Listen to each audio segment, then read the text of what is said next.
السلام علیکم دوستوں، میں آپ کا اپنا خالد چشتی میوزک پوری کی طرف سے حاضر ہوں، اور آج ہمارے ساتھ جو شخصیت ہے وہ پاکستان کا بہت بڑا نام ہے اور بہت بڑے ادبی انسان ہیں اور نظریاتی طور پہ بہت اعلیٰ پائے گئے انسان ہیں۔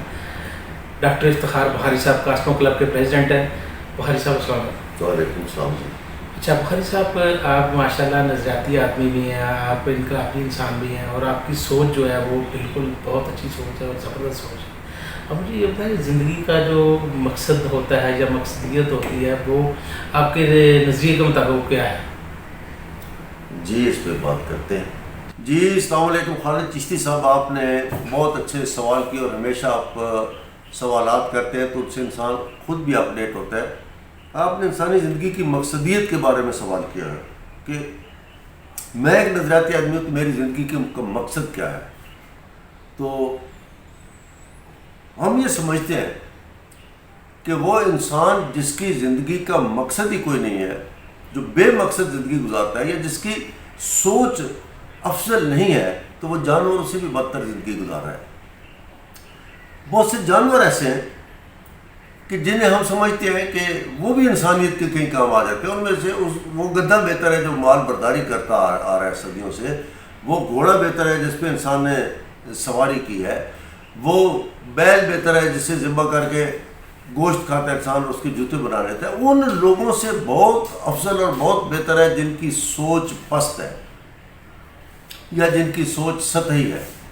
انسان اپنی سوچ سے افضل ہوتا ہے اور اس سوچ پر اپنے کردار کے عمل درآمد سے انسان بڑا ہوتا ہے۔ انسان بڑا اور چھوٹا اپنی سوچ کے حوالے سے ہوتا ہے۔ انسان دولت کے حوالے سے، شہرت کے حوالے سے، تعلیم کے حوالے سے بڑا نہیں ہوتا، انسان سوچ اور کردار کے حوالے سے بڑا ہوتا ہے۔ آپ نے جو سوال کیا بڑا دلچسپ سوال ہے۔ میری مقصدیت تو اس میں آپ کو ایک اپنا ماضی بتاتا ہوں۔ پرانی بات ہے، میں سروے کرتا تھا، ریسرچ کا طالب علم ہوں۔ میں نے بہت پہلے کی بات ہے، گلبرگ میں ایک بہت بڑے ڈسٹ بن کے کنارے پہ ایک معذور آدمی کو بیٹھی ہوئی دیکھا۔ وہ جو معذور شخص تھا وہ اپاہج تھا، اپنی ٹانگوں سے محتاج تھا اور اس کے بازو تھے اور بالکل اس کے ایک بت کی طرح اسے کو بٹھا جاتا تھا۔ وہ بھیک مانگتا تھا، لوگوں کی پھینکی ہوئی چیزوں سے ڈسٹ بن کے قریب سے بھی اٹھا کر کھا لیتا تھا اور شام کو اس کو لے جاتا تھا۔ تو میں ایک دن اس کے پاس رک گیا، موٹر سائیکل تھی میرے پاس، میں نے روکی تو میں نے اس کے پاس بیٹھ گیا۔ پہلے تو گھبرایا کہ آدمی میرے پاس آ کر کیوں کیسے بیٹھ گیا موٹر سائیکل سے اتر کے۔ یہ کوئی 30 سال پرانی بات میں آپ کو بتا دوں، اپروکسیمیٹلی 30 ایئرس بیفور۔ تو میں نے کہا کہ آپ گندگی سے چیزوں کو کھا بھی لیتے ہیں، یہ زندہ بھی ہیں، آپ کی زندہ رہنے کا مقصد کیا ہے؟ اس کو کہتے ہیں کچھ نہیں، کوئی جواب نہیں۔ میں نے کہا کہ تمہارے ماں باپ؟ کہتے کوئی نہیں۔ میں نے کہا بہن بھائی؟ کہتے کوئی بھی نہیں۔ شادی ہوئی؟ کہتے میں معذور ہوں، میری شادی کہاں سے ہونی ہے، اولاد بھی کوئی نہیں۔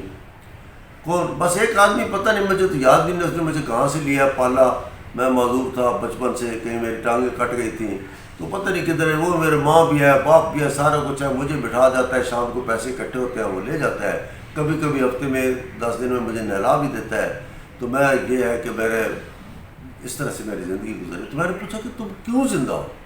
صرف یہ گند بلا کھانے کے لیے، پیسے جمع کر کے اس شخص کو دینے کے لیے زندہ ہو؟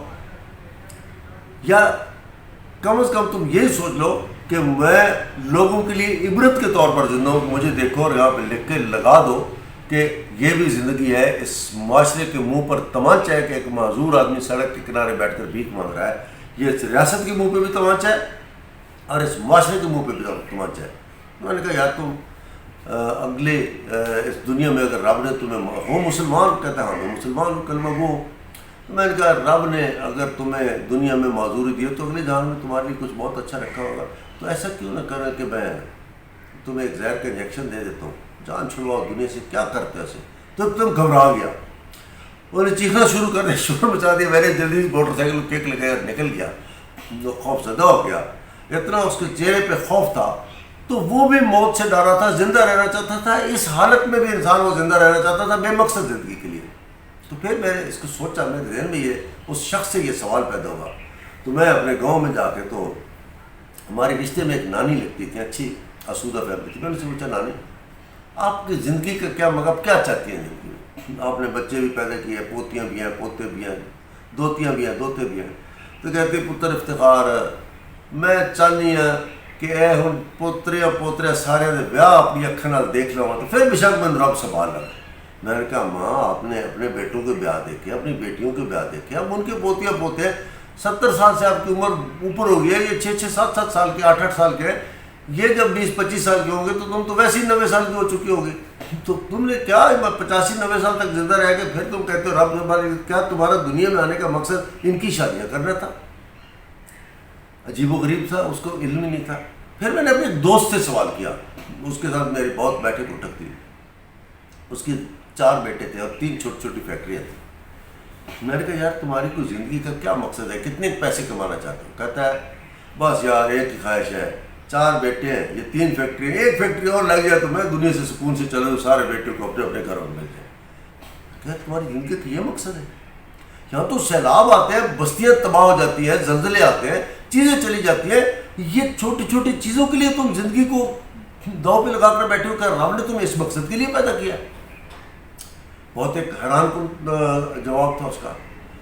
کسی کوئی کہتا ہے کہ میری پینشن ہو جائے، اچھی لگے، میں باقی زندگی سکون کی گزار دوں. اپنی ذات سے، اس دائرے کے باہر سے جس کا ان کو آنے والے کل کا اتنا بڑا دھوکہ ہے کہ وہ صبح بتا زندہ بھی ہوتا ہے یا نہیں ہوتا، تو وہ اس کی امید پہ زندگی گزار رہے ہیں، اس مقصدیت پہ زندگی گزار رہے ہیں. ایک عبادت گزار سے میں نے پوچھا، بہت عبادت کرتے تھے، وہ ہمارے خاندان کے آدمی تھے، میں کا بزرگ ہو. آپ تہجد بھی پڑھتے ہیں، 5 وقت کی نمازی ہیں، ہر وقت تسبیح آپ کے ہاتھ میں ہوتی ہے، آپ کی اولاد بھی آسودہ ہے، کوئی سعودی عربیہ میں گیا ہوا ہے، کوئی آپ کا یورپ میں ہے، آپ کو پیسے کا بھی کوئی پرابلم نہیں ہے. تو آپ یہ جو سارا کرتے ہیں، آپ کتنی کی عبادت کرنا چاہتے ہیں؟ آپ کی 75 76 سال عمر ہو گئی ہے، تو آپ اور کیا چاہتے ہیں؟ کہتے ہیں بس پتر 6 حج کیتے نے، اللہ 1 حج اور کرا دے، تو بس اس تو بعد میرے خواہش ہے کہ میں عبادت کر دیں، مسلط دیتی جان دے دیں. میں کہتی انسان واسطے، لوگوں واسطے کی کیتا ہے؟ پتر تھوڑے آسودہ نے، زکات پوری تسی کو نہیں دیں دے گے، کوئی تسی اور کوئی خیراتی ادارے تسی کو نہیں قائم کیتے، اے عبادت کر کے تو سمجھو کہ اللہ تم جاؤ گے تو بخش دے گا. تھوڑی سوچ ہے. عبادت یہ بات تو بڑی عبادت ہے کہ یہ لوکائی واسطے بندہ کرتا ہے. وہ اپنی سوچ سی کہ ٹھیک ہے. میرے تو تسی سوال کیتا تو ساری زندگی اس جد و جہد گزری ہے، ایک کوئی مقصدیت ہے زندگی کی. خالق چشتی صاحب، میری زندگی کا جو ماٹو ہے، یہ ضروری نہیں دنیا میں 1,24,000 پیغمبر آئے اور پیغمبر آخر زمان پہ آ کے سارے کیش ہو گئے. آخر پہ آ کے تو ان ساری سب کی محنت شامل تھی جو وہاں تک ساری دنیا اور کائنات پہنچی. تو ایک اچھائی کی چین ہے جس کی انسان ایک کڑی بنتا ہے، اس سے پھر آگے ایک کڑی جنم لیتی ہے. ایک انسان اگر اپنے طور پر بھی ایک کردار پیش کر رہا ہے تو اس کی اولاد میں سے، اس کے دوستوں میں سے، جو رشتے آئیڈیالوجیکل ہوتے ہیں ان میں سے کوئی بھی اگر اس نقش قدم پہ چل کے اس سوچ کو اڈاپٹ کر لیتا ہے تو سمجھے کہ اس کی زندگی کی مقصدیت تو پوری ہو گئی. میرا مقصد زندگی کا یہ ہے، ایک ہی مقصد ہے، اس سے کوئی اور آگے حل کرنے کا. اسی پہ لکھ بھی رہا ہوں اس وقت، اس کے اوپر ایک میں پورا منشور بنا رہا ہوں، اس کے اوپر میں ایک تھاٹ ڈیولپ کر رہا ہوں. وہ یہ ہے کہ پہلے میرے ملک میں اور پھر اس پورے عرض میں کوئی بھی انسان بھوک سے نہ مرے، دوائی سے محروم نہ ہو، کوئی انسان چھت کے بغیر نہ رہے، اسے روزگار ملے، اسے روٹی ملے، اسے کھانا ملے، اسے علاج ملے، اسے تعلیم ملے، اور اس آدمی کو دنیا میں اپنی اولاد کی فکر نہ ہو کہ وہ ساری کچھ کسی ریاست کی ذمہ داری ہو. اور یہ ایک نظریہ ہے. جیسے ماضی میں ہم سوشلزم کا نام دیتے تھے، یہ سوشلزم ہے، یہ کمیونزم ہے، یہ مارکسزم ہے، یہ اسٹالنزم ہے، یہ پروٹسٹانٹ ایسا کرتے ہیں. مجھے اس سے کوئی غرض نہیں. یہ مقصدیت اتنی اولا ہے کہ میں حلفاً کہتا ہوں کہ اگر مجھے ایک طرف میری زندگی ہو اور مجھے کہے کہ یہ تمام لوگ آپ کے ملک کے خوشحال ہو جائیں گے، آپ اس پھانسی کے پندے پہ چڑھ جائیں تو میں 1 سیکنڈ سے پہلے بھاگ کر اس پندے کو چوم کے اپنے گلے میں ڈالوں کہ اتنے لوگوں کو میری موت سے بھی اگر نجات ملتی ہے تو میری زندگی بھی اس کے لیے قربان ہے۔ تو اصل مقصد یہ زندگی کی یہ ہے کہ ایک برابری کا نظام ہو جائے جس میں ہر شہر ریاست کی ملکیت ہو جائے، اور ریاست میں یہ فرض عائد ہو کہ وہ لوگوں کو روزگار دے، لوگوں کو کھانا دے، لوگوں کو رہائش دے، لوگوں کو تعلیم دے، لوگوں کو علاج دے، اور ان کو تحفظ دے، ان کی حفاظت کرے، اور گلوبل سطح پہ پورا ایک ایسا ولیج قائم ہو جائے کہ جس میں کوئی انسان محرومی سے نہ مر سکے، اور اس کی وراثت ریاست کی وراثت ہو۔ کیوں کہ جب وراثت نہیں ہوگی تو نہ آپ کرپشن کریں گے، نہ بدعنوانی کریں گے، نہ آپ کو بینک کی کسی کی ضرورت ہوگی، آپ کا سفر فری، بجلی فری، رہائش فری، ٹریول فری۔ یہ میری زندگی کا مقصد ہے۔ بہت شکریہ خالد۔